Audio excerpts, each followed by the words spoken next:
Матраимовдун күнөөсү тоодой чоң. Ушундай бир драконду өстүрдүк Кыргызстан. Мына азыр Бакиевдин кишилеринин баары келип атат.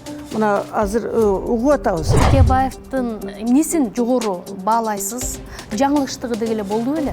Эми толуп атат. Мен ойлойм, жаңы мен көп минустарын да билем Текебаевдин. Бул киши да баягы шаг навстречу жасаш керек да. Дегеле Садыр Жапаров ким? Мага ушундай суроо бергениң да кызыктуу болду. Ушунчалык чоң ишенимге ээ болуп атат бүгүн.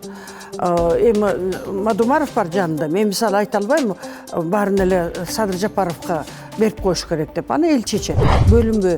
Биз баарыбыз ошол уткан президентке баарыбыз жардам беришибиз керек. Мен өкүнөм, ушундай тарыхы бар партия талкаланды да. Ошол 120 жөн эле бийлетип койту ошондой президентти. Биз ошондой президент Андижанский полканы эле бийлеп жүрөт да, ошондой болсо.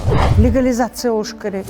Аны үчүн мына президент шайланса эле, менин оюмча легализация пайда болот.